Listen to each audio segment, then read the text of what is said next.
तर मित्रांनो, आज अकलूज येथे सहकार महर्षी केसरी मैदान पार पडतंय आणि आज खऱ्या अर्थानं आपल्या सर्वांचा लाडका वेगाचा शेवट आणि शिरसोडीकरांची रायफल फायनलसाठी पात्र राहिले. आपल्यासोबत अभिजित भाई आहेत. अभिजित भाई, पहिल्यांदा आपलं हार्दिक अभिनंदन. आभार आहे. काय सांगाल, आज परत एकदा सर्जाने सिद्ध करून दाखवले की तो वेगाचा शेवट आहे. काय सांगाल आजचा आनंद? आज त्यांनी दोन्ही निकाल असले तोंडाव घेतलेत ना, की म्हणजे सगळी बघतच होती कसे घेतले तोंडाव. आम्हाला सुद्धा आश्चर्य वाटलं. गटाचा तर निकाल त्याने लय जबरदस्त घेतला, म्हणजे वाटत नव्हतं निकाल घेईल म्हणून, पण घेतला. आणि आता सुद्धा निकाल त्याने जोरात घेतलाय तोंडाव.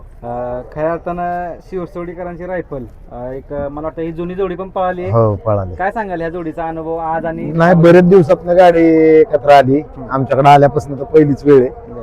आणि शिरसोडीची रायफल पण चांगलीच पळते, त्यामुळं गाडी काय चांगली पळाली आज ती. आज ड्रायव्हर कोण होतं? आज ते गटाला त्यांच्या ड्रायव्हरने मारली बाईयांनी कचरेवाडीच्या. नंतर सनी बसले एकंबाईचे.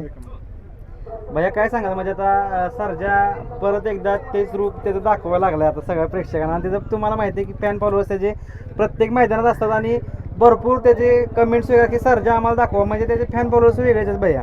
आणि तो प्रत्येक फॅन फॉलोअर्स किंवा तुम्हाला वेगळ्या सगळ्यांना नाराज कधी करत नाही. त्याने आजपर्यंत, आता आपण बैल घेतलेला वर्ष होऊन गेलं, पण बैलामुळे मी आजपर्यंत कधी मान नाही खाली घातली. बरोबर, आजपर्यंत कधीच झालं नाही.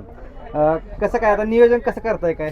नाही, नियोजन आपले काय सगळे सणशेत आहेत, सगळे मिळून असतात.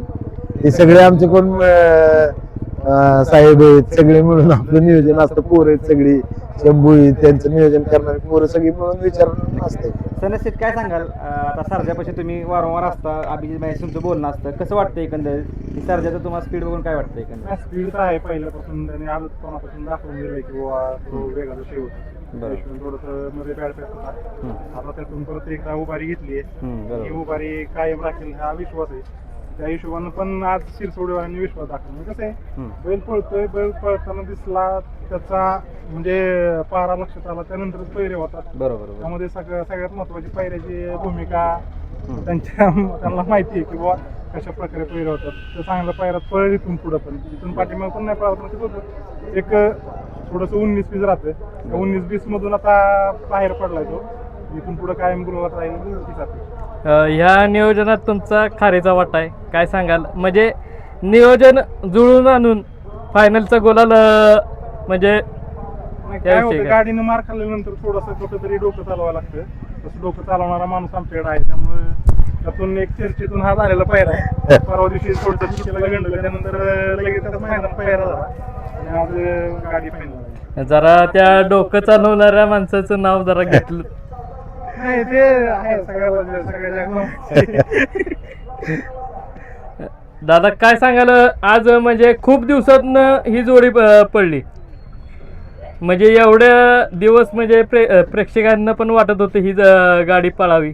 हा, पण ते काय होत होतं, गाडी बरेच दिवसात पडली, पण ती योग येत नव्हता.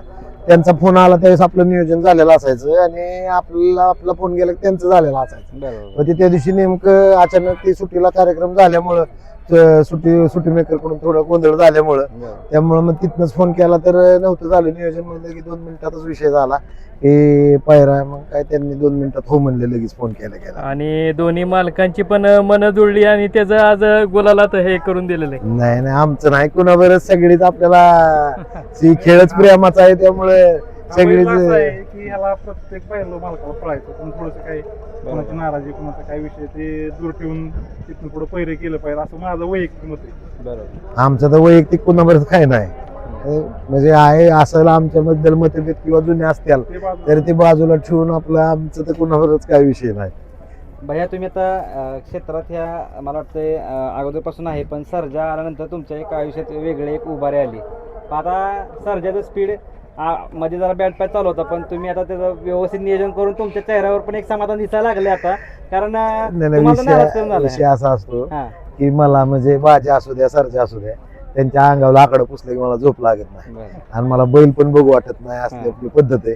त्यामुळे त्याच्या अंगावचं आकडं पुसायला लागले की आपलं टेन्शन वाढत राहते. किस्सा असा की त्या दिवशी ज्या दिवशी आम्ही सर्जाच्या वाढदिवसाला गेलो होतो, एवढा मोठा खर्च केला, एवढं मोठं अन्नदान केलं, एवढं मोठ्या शालेय वस्तूंचं वाटप केलं, तरी एक या माणसाच्या चेहऱ्यावरची तो ग्लेझिंग आहे ती आम्हाला कुठेतरी थोडस कमी वाटलं आणि त्या दुसऱ्याच मैदानात बैल फायनल राहिला. मला वाटतं ते तुम्ही एवढं मोठं केलं, तुम्ही मागच्या पण बाईट म्हटलं की त्याचं कुठेतरी आम्हाला आशीर्वाद लावला हो होता की आशीर्वाद लावा. आम्ही त्यासाठी एवढं करतोय तुम्ही म्हटलं, आणि त्याचं तुम्ही म्हणजे दाखवून दिलं की बाबा की मी सर्जासाठी एवढं करतो आणि सर्जा मला काय नाराज करणार नाही, आणि त्यानं तिथनं पुढे जरा उभारी घेतली आणि तुमच्या चेहऱ्यावर आता नाही ना, त्याने आपल्याला कधीच आयुष्यात नाराज केलं नाही.